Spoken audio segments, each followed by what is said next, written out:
लाल की जय। वीर अंजनी लाल महाराज की जय। श्री सद्गुरुदेव भगवान की जय।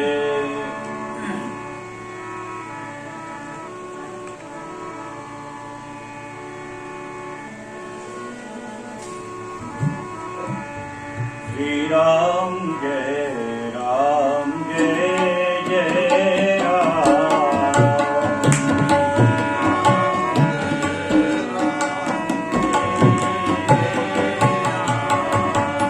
श्री राम जय राम जय जय राम।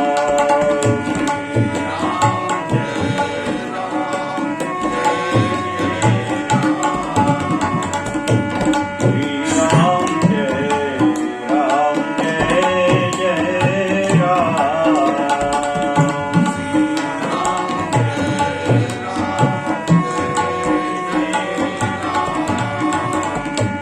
श्री राम जय राम जय जय राम।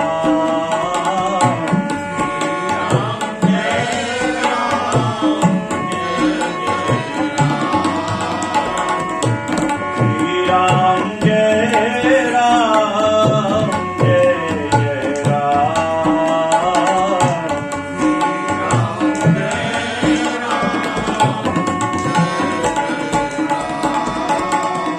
श्री राम जय राम जय जय राम।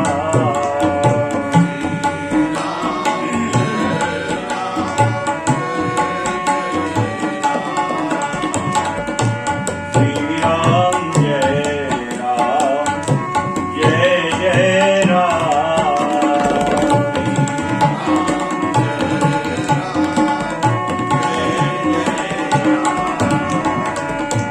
श्री राम जय राम जय जय राम।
लाल की जय। श्री गणेशाय नमः। श्री सरस्वत्यै नमः। श्री परम गुरु चरण कमलेभ्यो नमः। श्रीमते रामानुजाय नमः। गुरुर्ब्रह्मा गुरुर्विष्णु गुरुर्देव महेश्वरा। गुरु साक्षात् परब्रह्म तस्मै श्री गुरुवे नमः। अतुलित बलधामम् हेम शैलाभदेहम् धनुजवन कृशानम् ज्ञानिनामग्रगण्यम् सकल गुण निधानम् वानराणां धीशम् रघुपति प्रिय भक्तम् वातजातम् सियावर रामचंद्र महाराज की जय।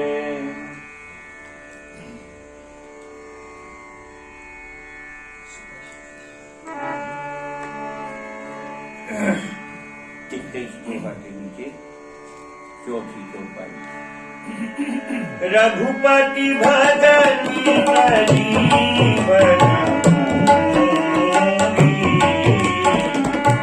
अनुपान श्रद्धामति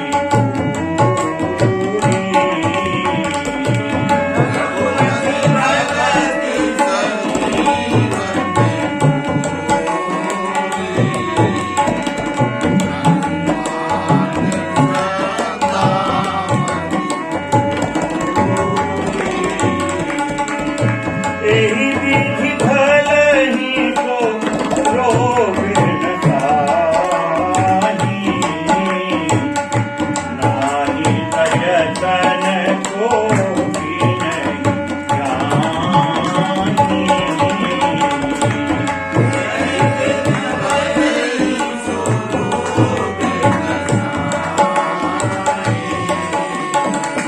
नाहि तजतन को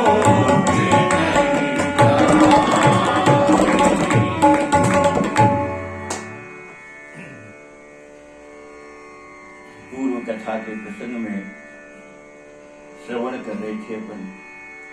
काव्य सुन ली, गरुड़ जी को मानस रोग सुनाए। शरीर के जैसे रोग होते हैं ऐसे ही मन के भी रोग होते हैं। और ये मन के रोग जाए कैसे? कह रहे हैं एक तो उपाय यह है कि जानहि ते छीजहि सब पापी और नाश ना पावहि जन परितापी। अगर जान जाए कि हमको कौन सी बीमारी है तो जान लेने से वो कमजोर पड़ जाती। छीज न माने कमजोर पड़ जाती, पर जड़ से ठीक नहीं होती।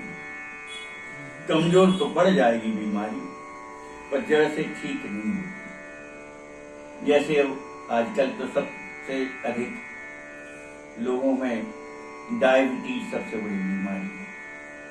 100 अगर हैं लोग तो कम से कम 70 और 75 लोगों को तो है ही। तो जिसको समझ में आ जाए कि हमें डायबिटीज है तो वो परहेज करके उसको अपने बस में कर ही रहे। और जिसको पता ही नहीं है तो कभी भी धोखे में उसके साथ कोई भी दुर्घटना हो सकती है। तो जान लेने पर बोले छीज जाती, माने कमजोर पड़ जाती है, जड़ से नाश नहीं होती। अब आप कहो कि नहीं जड़ से नाश हो जाए, तो बोले फिर कुछ दवा खाओ और जैसे दवा खाई जाती है वैसे खाओ, जैसी वैद्य बताए। तो वैद्य कौन? बोले सदगुरु भगवान ही वैद्य हैं। और संयम यह ना विषय की आशा, उसमें संयम रखना है, विषयों से बचना है, विषयों की आशा न लगाएं, विषयों की कामना ना करें, यही सबसे बड़ा उसमें संयम है। तो कह रहे हैं कि रघुपति भगति सजीवन मुनि, रघुनाथ जी की भक्ति संजीवनी बूटी तो है, परंतु संयम रूपी अनुपान चाहिए। अनुपान जानते? जैसे देसी दवाई को जब वैद्य देते हैं, कहते भैया इसमें शहद डालो, और फिर बीमारी के हिसाब से उसमें अन्य चीजें मिलाई जाती। जैसे सर्दी है तो उनने का थोड़ा 2 बूंदा अदरक का रस भी डाल देना, बुखार है तो उनने का तुलसी के पत्ते का 2 बूंद रस भी मिला लेना। तो ये अनुपान है। तो भक्ति करने में अनुपान क्या है? भजन करने में अनुपान भी होना चाहिए। कौन सा अनुपान होना चाहिए? तो संयम यह न विषय की आशा, विषयों से जितना हो सके बचने का प्रयास करो, बस यही सबसे बड़ा परहेज है इस बीमारी में। तो बोले फिर बस यही विधि भले ही सुरोग नसानी, फिर ये मानस रोग इस प्रकार से भले ही नष्ट हो जाए, और कोई दूसरा उपाय नहीं है इसके नष्ट होने का। और देखो कोई भी बीमारी है, एलोपैथी दवाई से वो जड़ से नष्ट नहीं होती। थोड़े समय के लिए तो आराम लग जाएगा, पर अगर बीमारी जड़ से नष्ट करनी है तो फिर आयुर्वेद दवा ही लेनी पड़ेगी। और अच्छा आयुर्वेद का वैद्य अगर होगा तो संसार में ऐसा कोई रोग नहीं है जिसको वो ठीक ना कर सके। आयुर्वेद में वो सामर्थ्य है। आपको मालूम हो, डॉक्टर साहब तो बैठे ही हैं आयुर्वेद के। आयुर्वेद में एक ऐसी दवा है जो एकदम मरणासन्न स्थिति में है कि अब मरा कि तब मरा, यानी घंटों की भी आशा ना कर सके व्यक्ति। इस स्थिति में पहुंचने पर भी ऐसी आयुर्वेद में दवा है कि अगर वास्तव में वो सही दवा मिल जाए और उस समय खिला दी जाए तो 24 घंटे मर नहीं सकता व्यक्ति। 24 घंटे मर नहीं सकता। अब सत्य घटना, क्योंकि हमारे परिवार से जुड़ी हुई है। दादा वैद्य थे और माने कमजोर वैद्य नहीं थे, सभी जानते हैं। विधिवत और बहुत अच्छा उनका अभ्यास था आयुर्वेद का, ज्ञान था आयुर्वेद का। ऐसे असाध्य रोग उन्होंने ठीक किए हैं जो बंबई से भी ठीक नहीं हो पाए थे, ऐसे रोग यहाँ ठीक हुए। और हमारी ही नानी जी यही थी और मरणासन्न स्थिति में आ गई। तो उन्होंने देखा कि अब तो ये जाने वाली है। तो एक भस्म होती है, हमको नाम हम विस्मृति हो रही भस्म का नाम हमको। तो भस्म उन्होंने मंगा करके और तत्काल उनको खिलाई। और हमारे नाना जी थे तो उनसे बोले कि आप इनको जल्दी से लेके आप अब घर चले जाओ, 24 घंटे तो इनके प्राण नहीं निकलेंगे, ये हमारी। परंतु 24 से 25 नहीं कोई और है, तो बोले 25वें घंटे की हम गारंटी नहीं ले सकते, पर 24 घंटे इनको। तो इस प्रकार से उन्होंने वो भस्म खिलाई और यहाँ से नाना जी सागर के पास गांव उधर तक ले भी गए। और दूसरे दिन 24 घंटे के बाद ही उनके प्राण निकले, पहले नहीं। तो इस प्रकार की आयुर्वेद में बहुत सी दवाएं हैं। तो ऐसा कोई रोग नहीं है जो आयुर्वेद से ठीक ना हो। बस केवल ज्ञान सही होना चाहिए और औषधि सही सही होना चाहिए। अब आयुर्वेद की दवा असर इसलिए नहीं कर रही क्योंकि उसके बनने का तरीका बदल गया। अब मशीनों से बन रही है, तो मशीनों से नहीं आयुर्वेद की दवा प्रभाव करेगी बहुत कम करेगी, क्योंकि उसके तो घोंटने में भी ये है कि इतनी देर इतने घंटे वो दवा घुटनी चाहिए तब जाकर के ये प्रभाव करेगी। और जितनी अधिक आयुर्वेदिक दवा को घोंटो उतना उसका प्रभाव बढ़ता है। और आपने तनक ऐसे ही घोंट के और खा ली तो वो प्रभाव नहीं मिलेगा, पर उसको विधिवत है तो मालूम कितनी घोंटना पड़ती। छोटी सी वो आती ना घोंटने की, खलबट्टी कहलाती है, उसमें जब दवा घोंटी जाती है शहद में तो कब सही मानी जाती कि ये दवा अब ठीक है। वो घोंटते घोंटते उस बट्टी को उठाओगे तो खरल से उठ जाएगी, समझ लो दवा अब तैयार हो गई। अब सही दवा तैयार हुई, इतनी घुटनी चाहिए वो घोंटते घोंटते, और उसको पकड़ के ऐसा उठाओगे तो मैं खल के उठ जाती है। तो इस प्रकार से अब वह सब विद्या, अपने यहाँ की विद्या विदेशी ले गए और विदेशी उपयोग कर रहे, और अब अपन उनकी ओर आशा लगा करके देख रहे। तो इस प्रकार से भले ही रोग नसाही, यही विधि भले ही तो रोग नसाही नाही तजतन कोटि नहीं जाए। बोले नहीं तो करोड़ों उपाय करना, मानस रोग से मुक्त नहीं हो सकता। करोड़ों उपाय कर ले, क्या उपाय है? केवल राम भजन बिन सुनहु खगेशा, मिटहि की जीवन केर कलेसा।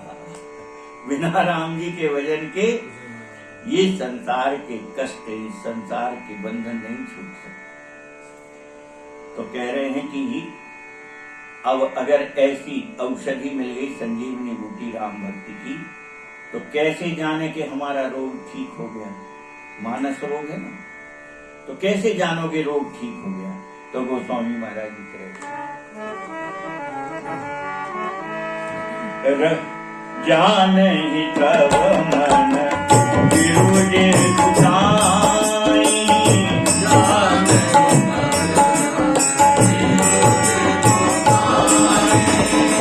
जब पुर बल विराग अधिकाई,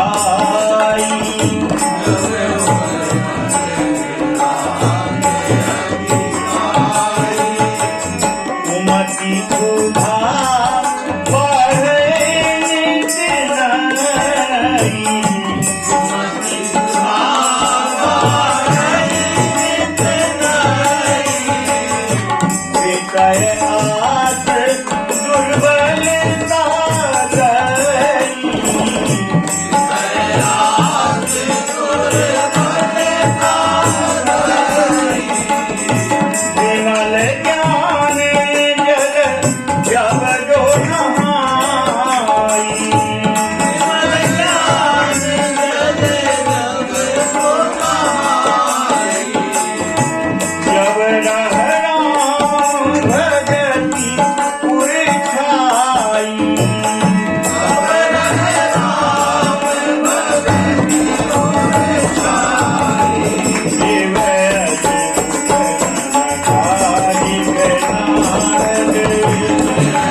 जानिए तब मन विरुद्ध गुसाई। हे नाथ, तब समझना कि अब मेरे मानसिक रोग सब समाप्त हो गए। कब? बोले जब वैराग्य का बल प्राप्त हो जाए। कौन सा बल? वैराग्य का। जैसे शरीर में कोई रोग होता है तो जब शरीर में बल आता तो समझ जाते अपन कि अब रोग खत्म हो गया, बल आ गया शरीर में। और जब तक बल नहीं आता तो कहते नहीं बुखार तो नहीं आया पर कमजोरी है, तो कमजोरी भी नहीं रहेगी तब आप एकदम स्वस्थ माने जाओगे। तो कह रहे ये मानसिक रोग कब माने जाए कि अब बिल्कुल ठीक हो गए? बोले जब वैराग्य का बल प्राप्त हो जाए आपको। और जब रोग ठीक होते हैं तो अब आज की एलोपैथी पद्धति से इसको नहीं समझा जा सकता, इसको तो आपको आयुर्वेद की पद्धति से समझना पड़ेगा। तो जब बीमार होते थे लोग तो लंघन कराए जाते थे, अन्न पानी सब बंद, दूध है, मखाना है, फल है, ये दिया जाता था। और जब दवा से रोग ठीक होता था तो उस रोगी को इतनी भूख लगती थी, इतनी भूख लगती थी कि कुछ मत पूछो। और वैद्य जी कहते थे कि इसको एकदम से भोजन नहीं देना। कैसे भोजन शुरू होता था फिर? बोले केवल मूंग की दाल का पहले पानी पानी दो, दाल भी नहीं, मूंग की दाल का पानी पानी दो और थोड़ी मात्रा में दो। अब भूख और बढ़ती तो बोले वैद्य जी भूख तो बहुत लगती है, वो तो परेशान कर रहा है। तो बोले ठीक है, रोटी के फूलती है ना रोटी, तो 2 पल्ले हो जाती, तो 2 पल्ले करके ऊपर वाला पल्ला जिसमें वो हाँ जिसमें वो काली काली बिंदी आ जाती भूंजने की, वो वाली पपड़ी दी जाती थी, नीचे की भी दी जाती। बोले फिर इसको देते देते फिर धीरे धीरे कहेंगे अच्छा 1 रोटी खा लिया करें, धीरे धीरे दिया जाता था। वही कह रहे हैं, बोले सुमति क्षुधा बाड़े नित नहीं। जिस समय मानस रोग ठीक होता है तो वैराग्य का बल बढ़ता है और सुंदर बुद्धि की भूख बढ़ती है। सुमति क्षुधा, सुंदर बुद्धि रूपी भूख बढ़ती है, और जब भूख की बढ़ती है तो फिर उसको आहार चाहिए। अच्छा बल आता है वैराग्य का तो फिर वह दुर्बलता चली जाती। कौन सी दुर्बलता? बोले विषय आस दुर्बलता गई। विषयों की आशा जो है वही सबसे बड़ी दुर्बलता है मानस रोग की। तो दुर्बलता कौन सी चली गई? बल कौन सा मिला? वैराग्य का। और दुर्बलता कौन सी चली गई? बोले अब विषयों की आशा नहीं रहती है, अब विषयों का चिंतन ही नहीं आता है, मन में विषयों की कभी चिंतन में ही नहीं आती है। जो राम जी का भजन में मन लगता है जीव का, जो जीव सच्चे से राम भजन के रस को स्वाद ले लेता है, फिर संसार में उसे कुछ अच्छा नहीं लगता, कुछ भी। विषयों की क्या करें, कुछ भी अच्छा नहीं लगता। एक पंक्ति भरतलाल जी के चरित्र में एक संत के द्वारा सुनी गई थी, बड़ी प्यारी। भरतलाल जी कहते हैं, मैं ना जीऊं बिन राम, मैं ना जीऊं बिन राम। जननी मैं ना जीऊं बिन राम। जननी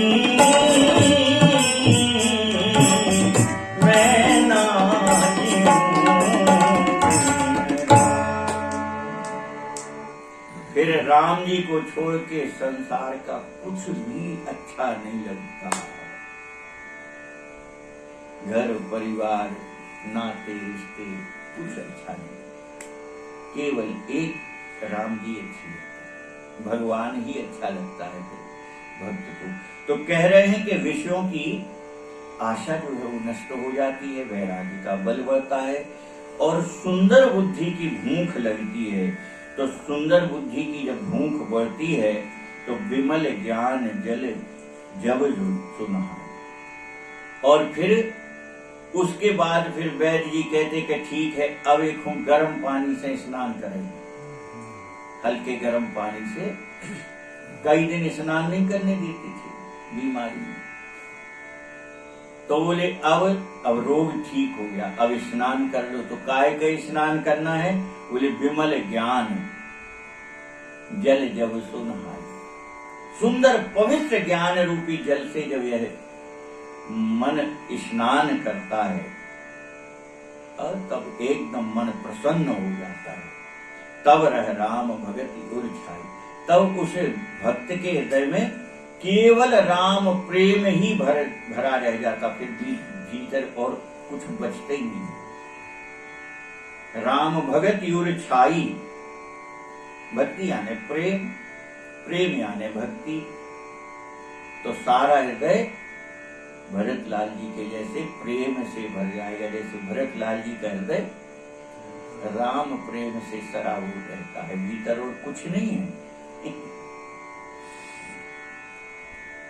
और शिव अज सुख शनकादिक नारद, ये मुनि ब्रह्म विचार विशारद।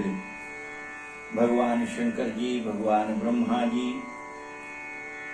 श्री सुखदेव जी, श्री वेद व्यास जी, सनकादि ऋषिश्वर, नारद आदि, यह जो सब ऋषि हैं, ये सब एकदम मानस रोग से मुक्त हैं। इन्हें मानस रोग नहीं व्यापी। ये तो उस पवित्र ज्ञान में, कौन से पवित्र ज्ञान में?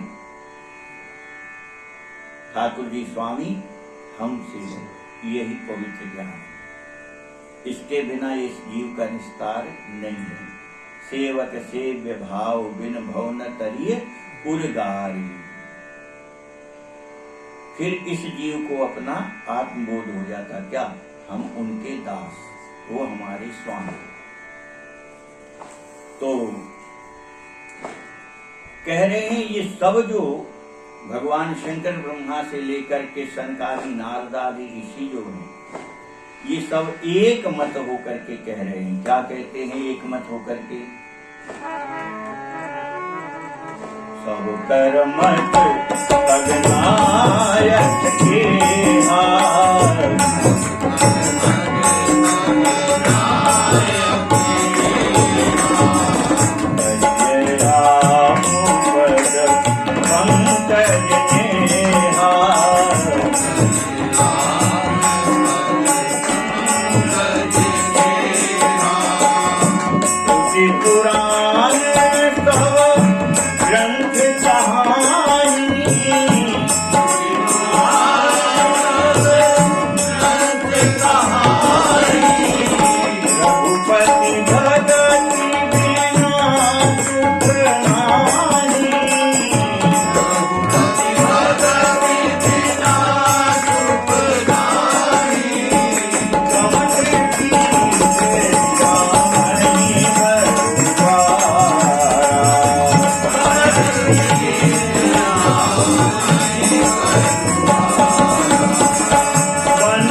सबकर मत खगनायक एह। ऊपर जो कहे ना अभी, भगवान शंकर ब्रह्मा, देवर्षि नारद जी, सनकादि ऋषिश्वर, सुखदेव जी, व्यास जी आदि सभी एक मत होकर के एक ही बात कह रहे हैं। क्या बोले? करिए राम पद पंकज नेहा।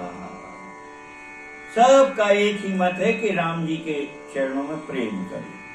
अब राम जी जब कहा जाता तो अकेले राम जी मत समझिएगा, जिनके जो इष्ट हैं, कन्हैया भी हैं, शंकर जी भी हैं, जो भी हैं, अपने इष्ट के चरणों में सच्चा समर्पण। अब ऐसे संतों का तो एक मत यह है कि भले ही आपके इष्ट भगवान कृष्ण हो और राम राम करते हो तो आपको भगवान कृष्ण की ही प्राप्ति होगी राम नाम लेने से भी। भले ही आप राम राम करते हो पर प्राप्ति आपको अपने इष्ट की हो जाएगी, ऐसा संतों का मत है। और श्रुति पुराण सब ग्रंथ कहानी, रघुपति भगति बिना सुख नहीं।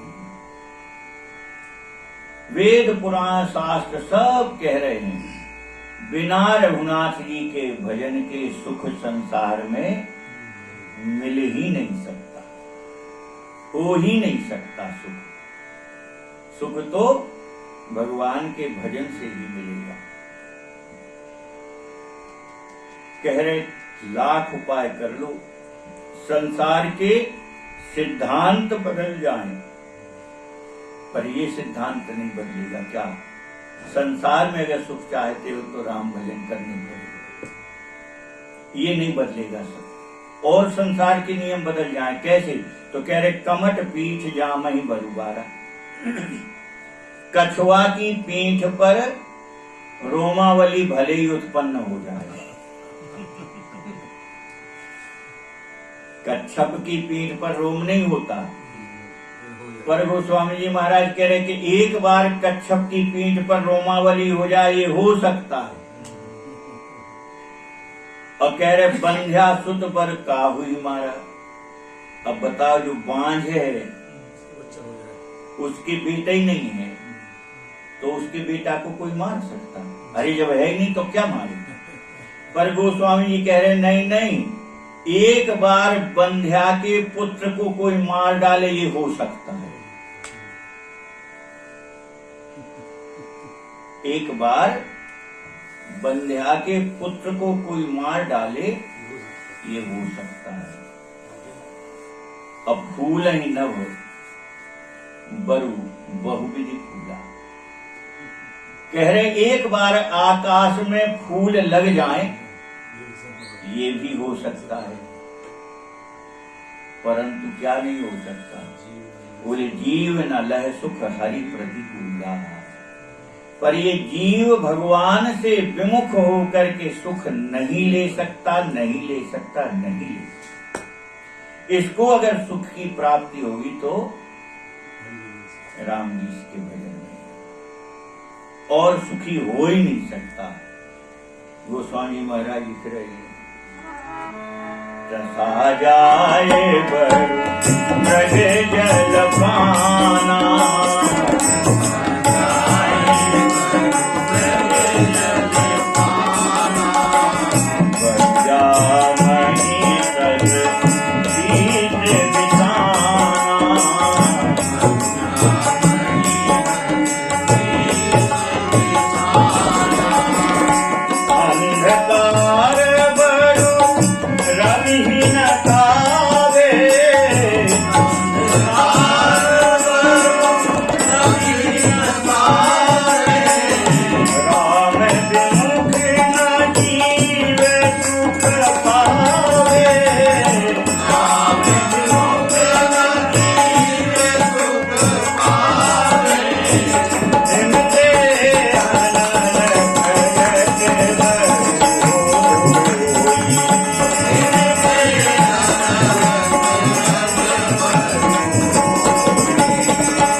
रसा जाए बरु मृगजल पाना। मृगजल क्या होता है? गर्मी जब बहुत पड़ती है ना, वैशाख जेठ के महीने की गर्मी, तो रेगिस्तान में रेत में धूप जब पड़ती है सूर्य की, तो रेत में ऐसा चमक होती है जैसे जल की लहर हो रही उठी है, तो जल का भ्रम होता है। ये कृष्ण मृग जो होते हैं ये कैसे हो जाते हैं? यही मृग कृष्ण मृग बन जाते हैं। उस रेगिस्तान में दौड़ दौड़ करके काले पड़ जाते हैं। और कई बार जल ना मिलने पर भ्रम तो जल का होता उसको, क्योंकि दूर में जब देखता है तो रेत की वो चमक ऐसे लगती जैसे जल की लहरें चल रही हैं। और तब वो हिरण भागता है, और भागता है तो जितनी गति से भागता जाता लहर उतना दूरी पर उसको दिखती रहती है। और अंत में ऐसा भी कई बार हो जाता कि फिर वो प्यास से तड़प तड़प करके वो प्राण निकल जाते। तो क्या मृग जल से कभी प्यास बुझ सकती है? क्या मृग जल से प्यास बुझ सकती है? अरे जब जल है ही नहीं तो प्यास बुझेगी कैसे? जल होता तो प्यास बुझने की बात आती। अब जब जल है ही नहीं, वह तो भ्रम है जल का, तो कैसे प्यास बुझेगी? तो कह रहे एक बार मृग जल से प्यास बुझ जाए ये हो सकता है, पर बिना भगवान के भजन के जीव सुखी नहीं हो सकता। और बरु जामहि सस शीश विषाना, और कह रहे एक बार खरगोश के सिर पे सींग हो जाए ये हो सकता है। सींग तो नहीं होते खरगोश के, आज तक कहीं तो ना कि खरगोश के सींग, पर कह रहे एक बार खरगोश के सिर में सींग हो जाए ये हो सकता है। और कह रहे अंधकार बरु रवि न सावे, और एक बार अंधकार मिलकर के और सूर्य के प्रकाश को नष्ट कर दे ये हो सकता है। अंधकार मिलके सूर्य के प्रकाश को नष्ट ही कर दे, नाश कर दे, सूर्य का ही नाश कर दे, ये हो सकता है। सूर्य भगवान ही का नाश कर दे तो बोले ये हो सकता है। पर राम विमुख न जीव सुख पावे, पर रघुनाथ जी से विमुख जीव सुखी नहीं हो सकता। कहां तक? बोले हिमत अनल प्रगट बरु होई, बोले एक बार बर्फ से अग्नि प्रकट हो जाए भले ही हो जाए। और विमुख राम सुख पाव ना कोई, पर राम जी से विमुख सुख आज तक किसी ने नहीं पाया और न पा सकता है कभी। बिना राम जी के भजन के सुख ही नहीं हो सकता जी। इसमें बहुत सी बातें ऐसी हैं जो कलयुग में हो रही हैं, इसमें बहुत सी बातें हैं ऐसी। आगे की दोहा कह रहा है, बारी मथे घृत होयवर सिकताते भरते,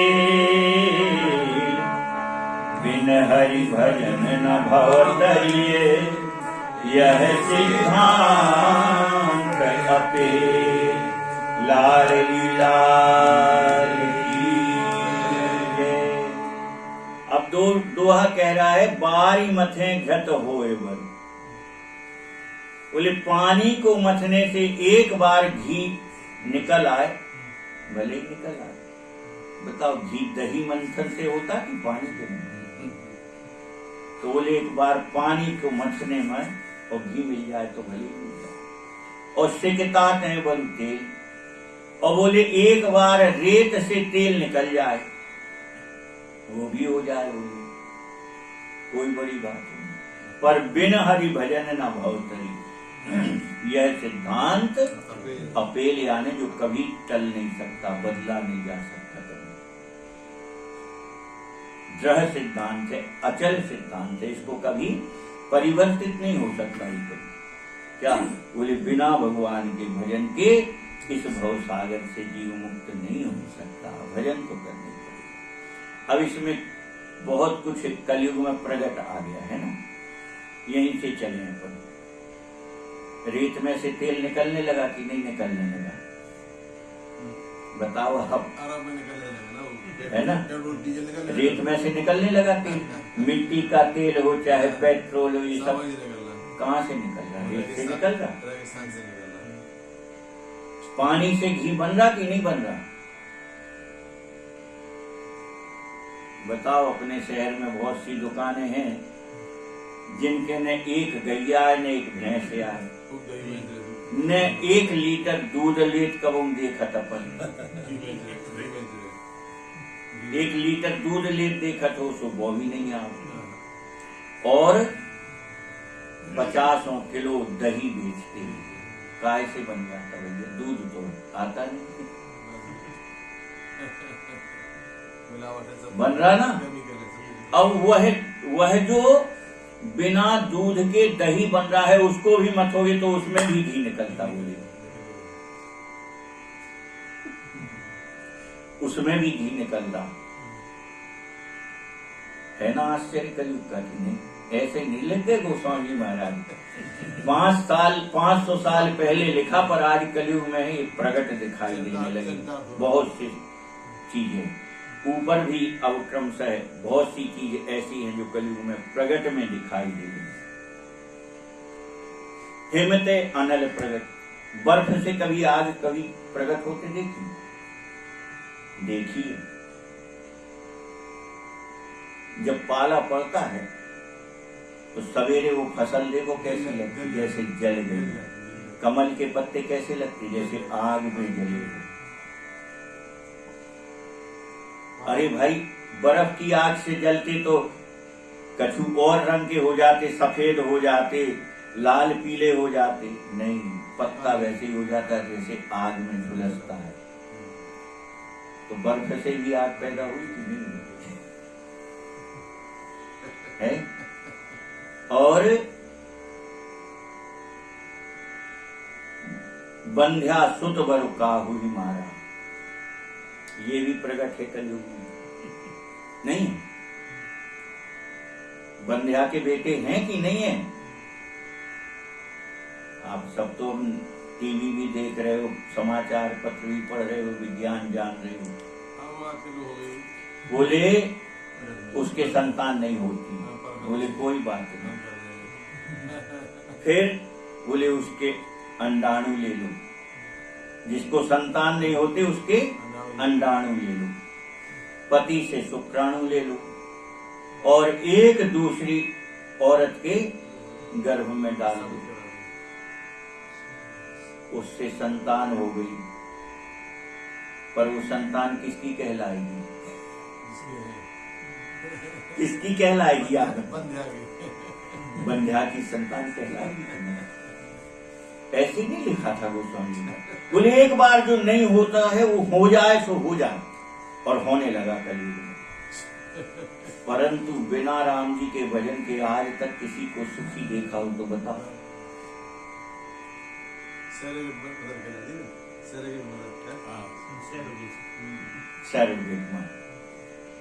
आप बताओ, किसी को बिना भजन किए और सुखी देखा हो तो बताओ।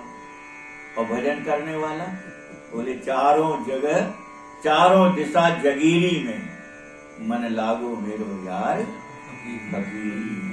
बोले हमारी तो चारों दिशाएं जागीर हैं, मेरे बाप की संपत्ति है। कबीरदास जी कह रहे। कौन? बोले चारों दिशा, जहां चाहूं उधर जाऊं, वो सब मेरे बाप की संपत्ति है, जागीर है।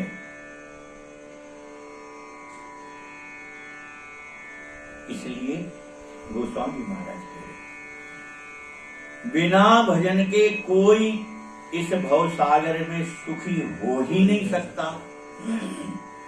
गोस्वामी महाराज एक चौपाई लिखे, बड़ी प्यारी चौपाई।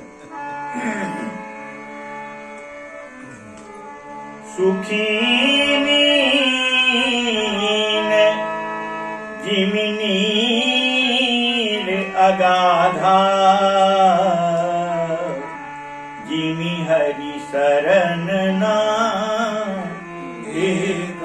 बाधा। बोले सुखी मीन जिमिनी अगाधा, अथाह जल जहां होता है वहां मछली सुखी होती है, और जहां जल थोड़ा होता तो वो छटपटाती रहती कि अब मरेगी तब मरे। अभी वर्षा ऋतु है, और जैसे ही कुंवार का महीना लगेगा, पानी सूखने लगेगा, तो छोटे छोटे पोखरों में भरा जल गर्म होने लगता, उसमें छोटी छोटी मछली फिर छटपटाते देखते हैं हम स्वयं कि वो पानी गर्म होता तो मछली छटपटा के उछलती रहती उसमें और गर्म हो जाता कि जल जाती और उसी में मर जाती है। बहुत गर्म। तो थोड़े जल में मछली सुखी नहीं रहती, उसको तो दिन रात ये चिंता बनी रहती कि अब ये सूखेगा हमारे प्राण निकलेंगे, ये सूखेगा हमारे प्राण निकलेंगे। ऐसे ही संसार में बिना भजन के ये जीव छटपटा रहा है, अब मरे कि तब मरे। परंतु जो अथाह जल में मछली होती है उसको कभी मृत्यु की चिंता नहीं होती। क्यों? अपार जल राशि है तो बढ़िया आनंद में किलोल करती रहती है जल में। सुखी मीन जिमि नीर अगाधा, अपार जल में जैसे मछली सुखी होती है ऐसे ही भगवान की शरण में आकर के जीव उस मछली की तरह सुखी हो जाता है, फिर उसे मृत्यु का भय नहीं रहता है, तो जीव इतना सुखी हो जाता है। तो गोस्वामी जी महाराज कह रहे बस यह सिद्धांत अपेल है, अटल सिद्धांत है। सुख चाहते हो तो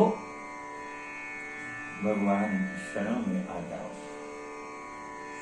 अब कैसे सामर्थ्यवान है राम जी, वाह। कागसुन जी कह रहे पक्षीराज गरु जी मस कही करही विरंची सम अजहि मसके तेहि अस विचार तजि संशय राम ही भजहि प्रवीण लाडली लाल की जय। अब अपने यहाँ बुंदेलखंड में तो इसका अर्थ ही गड़बड़ हो जाएगा, नहीं हो जाएगा। बुंदेली में मस्कें काय फूके, दूसरे को पता नहीं लगे उसकी चोरी छिपी, बोले मस्कें मस्कें दे दो, उन्हें पता ही नहीं लगो कौन हो कबे दे दो है। तो यहाँ बुंदेली शब्द का अर्थ नहीं लगेगा, क्योंकि बुंदेली शब्द के यहाँ बहुत प्रयोग है रामचरितमानस में, पर इसको बुंदेली शब्द में न लगाएं। मसके आने होता मच्छर। तो कह रहे हैं कि राम जी अगर चाहें तो मसक ही करहि विरंची प्रभु। राम जी चाहें भर तो ब्रह्मा को मच्छर को ब्रह्मा बना दे, और राम जी चाहें तो अजहु मसकते हीन, अज याने ब्रह्मा। बोली राम जी चाहें तो ब्रह्मा को मच्छर बना दे, अजहु मसकते। और मच्छर ही नहीं, बोले वो भुनेगा उतना जो आंख के लगत काल से वो मच्छर से भी छोटा होगा। मसकते हीन माने वो भुनेगा बना दे ब्रह्मा को अगर राम जी। कागसुन जी कह रहे पक्षीराज गरु जी अस विचार तरी संशय और राम ही भजे प्रवीण। जो बुद्धिमान है, जो चतुर है, वह ऐसा विचार करके और सब छोड़ करके भजन में लग जाता है। क्यों भजन में लग जाता है? तो कह रहे हैं अस विचार तरी संशय राम ही भजे ही प्रवीण। प्रवीण याने चतुर, चतुर याने राम ही भजहि ते चतुर नर। संसार में चतुर नर कौन है?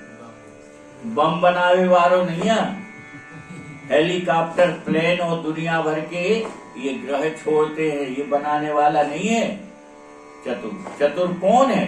बोले राम ही भजन ते चतुर नर। वही चतुर है जो राम जी का भजन कर ले। तो इस प्रकार से विचार करके और जो रघुनाथ जी के भजन में लग जाए वही चतुर है। विनिश्चितम बदामि ते न अन्यथा बचान्ति मे हरिं नरा भजन्ति ये अति दुस्तरं तरन्ति ते। लाडली लाल की जय। कागसुन जी कह रहे पक्षीराज गरु जी विनिश्चितम बदामी, मैं निश्चित सिद्धांत की बात आपको कह रहा हूं, जो अटल है, कभी टलता नहीं है। ऐसे निश्चित सिद्धांत की बात मैं कह रहा हूं, मेरी वाणी को मिथ्या मत समझना, अन्यथा बचांसी में। मैं जो कह रहा हूं इसको अन्यथा माने झूठ मत समझना, ये सत्य सत्य सत्य कह रहा हूं। क्या बोले? हरिम नरा भजंती थे, जो भगवान हरि का भजन कर रहा है, जो राम जी का भजन कर रहा है, जो भगवान कृष्ण का भजन कर रहा है, वो निश्चित ही अति दुस्तर भवसागर को पार कर जाता है। ते अति दुस्तरम तरंती, वे इस दुस्तर भवसागर को निश्चित ही तर जाते हैं, पार कर जाते हैं। कौन? जो भगवान की शरण में आ गया है। ऐसा सिद्धांत बोले अटल सिद्धांत है, अचल है, ये कभी नहीं टलता।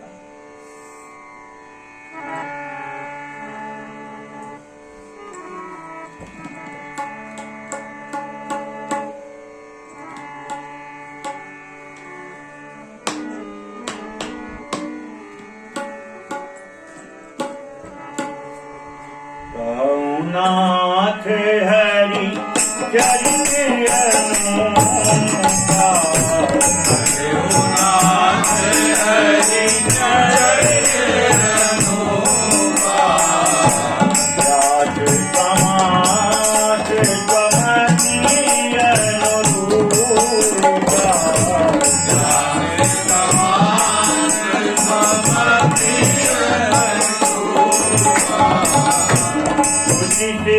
ध्यान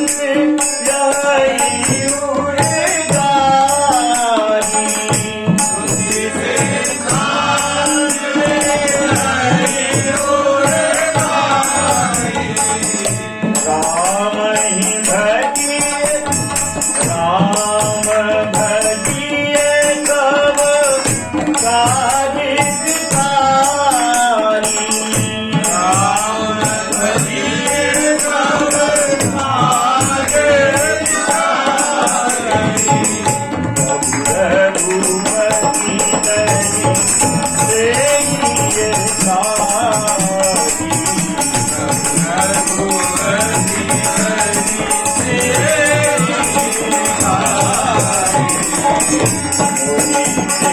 सख पर ममता जाई,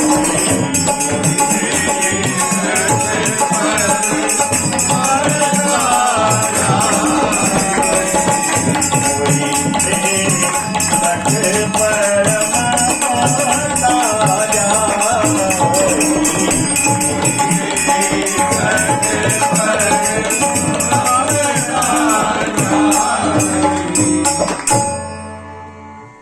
कहूँ नाथ हरिचरित्र अनुपा, व्यास समास समति अनुरूपा। काग सिंह जी कह रहे हैं, नाथ पक्षीराज गुरु जी श्री रघुनाथ जी के अनुपमेय चरित्र है। संसार में कहीं उपमा उनके चरित्र के अनुरूप नहीं बैठती है। ऐसे अनुपमेय चरित्र भी मैंने अपनी बुद्धि के अनुसार, स्वमत यानी अपनी बुद्धि के अनुसार, कैसे कहे? बोले व्यास और समास। व्यास यानी विस्तार करके, छोटी सी बात को भी अगर समझने के लिए हमें विस्तार करना पड़ा तो मैंने उसको विस्तार दिया, और बहुत बड़ी बात अगर थोड़े में समझी जा सकती है तो उसको हमने थोड़े में कहा। समास यानी थोड़े। तो व्यास और समास की पद्धति से हमने रघुनाथ जी के सुंदर चरित्र आपको श्रवण कराए। अब फिर कह रहे, बोले श्रुति सिद्धांत यही और गारी, और राम भजिए सब काज विसारी। बार बार आया चौपाई में, आप देखेंगे गिनेंगे तो जाने कितनी बार कह लिया। हर एक चौपाई के भीतर कह रहे भजन करो, भजन करो, भजन करो। अब यहाँ फिर कह रहे भजिए राम सब काज विसारी, सारे काम धंधे छोड़ करके भजन करो। यही वेद पुराण शास्त्र सबका सिद्धांत है। जीव के लिए एक ही उपाय कहा, भजन। अब लोग फिर इसका ऐसा अर्थ सुन करके कहते क्या फिर हम दिन रात भजन ही भजन करें तो भोजन न करें, स्नान न करें और फिर हमें खावे को दे दें। ऐसा लोग कुतर्क करते हैं, तर्क भी नहीं है, ये कुतर्क है। कबीरदास जी भजन भी करते थे, गृहस्थी भी थे और दो पैसा कमाने के लिए, भोजन पानी के लिए जुलाहे चादर बुनते थे। नामदेव जी छिपा जाति के थे, उनकी भी गृहस्थी थी, वह भी अपने काम धंधे करके ही भजन करते थे कि नहीं करते थे। रैदास जी भी गृहस्थी थे,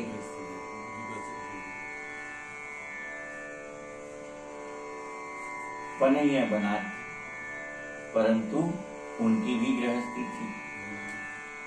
और कितने सिद्ध थे जिनके चमड़ा गलाने के कुंडे में और स्वयं गंगा प्रकट हो गई, और एक बार की कौन कहे, दो बार प्रकट हो गई, और 2 बार की कौन कहे, जाने कितनी बार प्रकट हुई।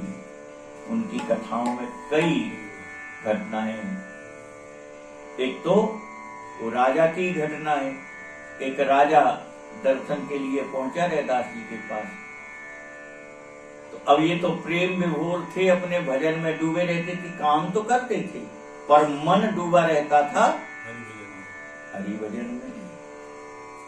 तो वह तो इतने मगन थे प्रेम में कि उनको इतना बोध ही नहीं रहा कि राजा क्या विचार करेगा। बड़े प्रेम सहित और गंगा जी की स्मरण करके उन्होंने वो कुंडे का पानी उनको दिया। अब राजा प्रतिष्ठा बहुत थी रैदास जी की, तो संकोच में कुछ कह तो नहीं सका। उसने दोनों हथेली करके वो ले तो लिया, परंतु पिया नहीं, पीने का तो बहाना किया और ऐसा कर दिया तो उनके कुर्ते पे से वो जल गिर गया। अब वो जल कुर्ते पर गिरा, रैदास जी से विदा होकर राजा चला गया। अब कुर्ते में उस जल का एक दाग आ गया। अब राजा को तो ये लगा था कि अरे कहां चमड़े का पानी दे रहा है, पर ऊपर संकोच में नहीं कहा, तो पीने का बहाना करके उसने कुर्ते में गिरा लिया। अब राजा का जो धोबी था उसके यहां जब कपड़े गए तो राजा साहब के कुर्ते की बाह पे दाग लगा, देखा तो उसने बहुत प्रयास किए तो छूटे ना। तो कई बार क्या होता कि पुराने लोग जब कपड़ा धोते थे दाग नहीं छूटते थे तो दांतों से रगड़ रगड़ के कपड़े को दांतों में और दाग छुटाते थे। तो उसने देखा दाग छूट नहीं रहा, तो उस धोबी ने वो कुर्ते की बाह मुंह में रख करके और दांतों से उसको घिसना शुरू किया।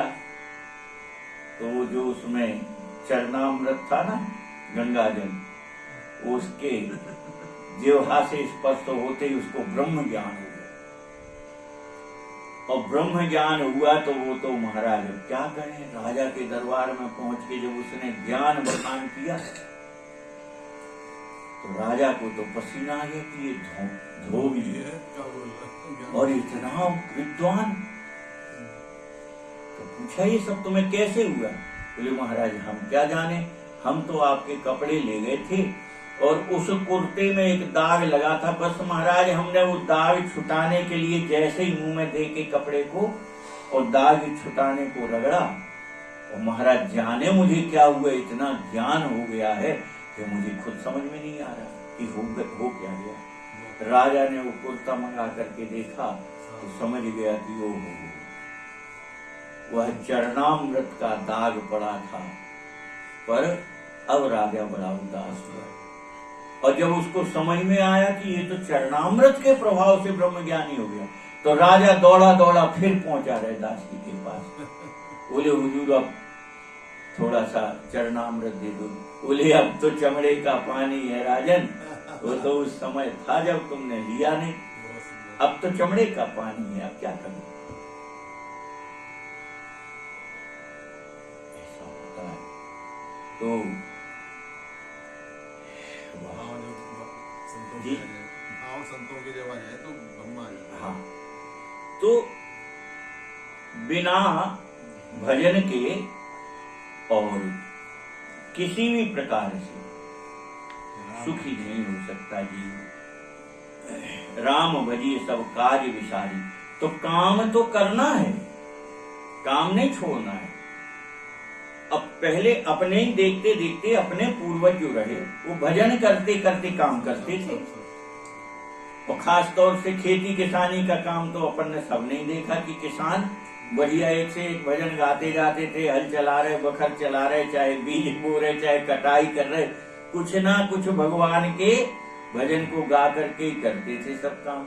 माताएं जो काम करती थी वह भी गा के करती थी, चाहे चक्की चलाएं, चाहे पानी भरें, चाहे कुछ भी करें, तो कुछ ना कुछ भजन गाती जाती प्रातः काल से और अपने काम में लगी रहती थी। तो राम भजिए सब काज विसारी, काम को छोड़ करके भागना नहीं है। नहीं, भजन करते जाओ, काम करते जाओ, तो एक दिन आएगा कि काम तुम्हें छोड़ के भाग जाएगा, भजन रह जाएगा। एक दिन क्या आएगा, काम आपको छोड़ के चला जाएगा और भजन रह जाएगा। जनकपुरी की कथा में अपन सुनते हैं, बोले धाये निज निज काज विसारी। जब राम जी गलियों में निकले और महिलाओं को जब पता लगा, स्त्रियों को, कि ऐसे सुंदर राजकुमार आए, तो कैसे भागी। चर्चा तो पहले से हो गई थी जनकपुरी में कि बहुत सुंदर राजकुमार हैं, बहुत सुंदर राजकुमार हैं, अवश्य देखिए देखने जोगू। तो यह बात तो सबने सुन ली थी। और जब ये पता लगा कि वही राजकुमार हमारे दरवाजे के सामने से निकल रहे हैं, तो बोले धाये धाम काज काम सब त्यागे, मनहु रंग जिमे लूटन लाए। तो इसे चौपाई में कितना बढ़िया भाव छुपा है। क्या लिख रहे हैं, धाये धाम, पहले घर से भाग दिए, बाद में लिख रहे काम सब त्यागी। पहले नहीं लिखा कि काम त्याग करके फिर भागे हैं।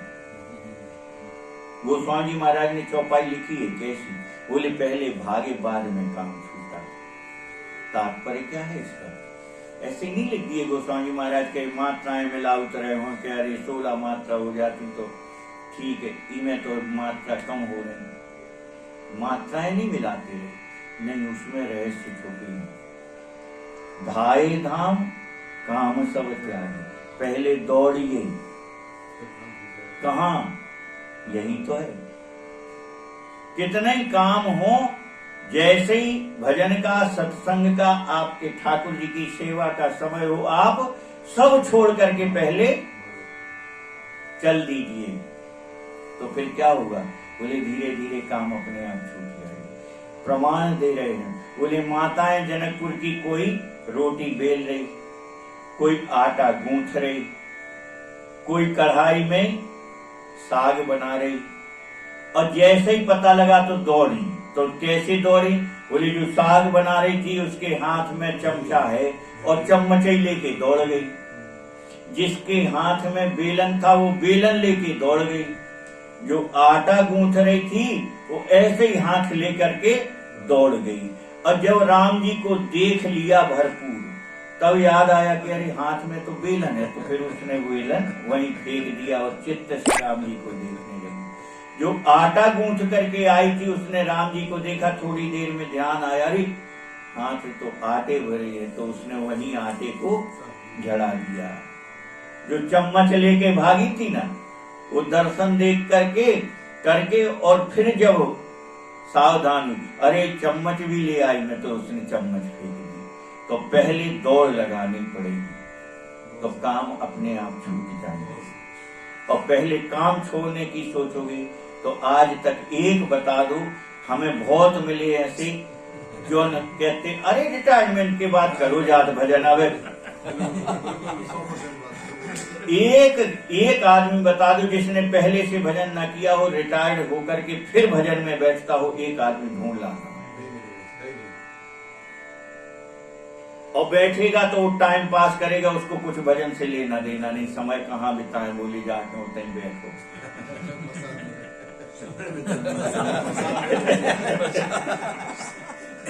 ये है दशा। तो इस बात पर चिंतन नहीं करते हैं लोग, समझते नहीं है। चौपाइयां सीधी सीधी तो है, पर उनमें कितने गूढ़ भाव है। धाये धाम काम सब त्यागी, दुनिया पढ़ लेती है, दुनिया सुन लेती है, पर उसका रहस्य तो सोचो। ठाकुर जी कह क्या रहे, बोले पहले तुम दौड़ तो लगाओ। कैसे? बोले जैसे छोटा बच्चा दीवार पकड़ के खड़ा होता है, तो पहले माँ उंगली पकड़ के नहीं चलाती, नहीं, वो जैसे ही दीवार छोड़ करके चलने लगता तो माँ सावधान रहती कि ये गिर ना पाए। ठाकुर जी कह रहे तुम दौड़ो तो भैया, साथ में तो हम लगे, हम संभाल लेंगे, पर तुम दौड़ो ही ना भय से। बालक भय से दीवार छोड़े ही ना, तो जिंदगी में कभी चलना सीखेगा, कभी नहीं सीख पाएगा।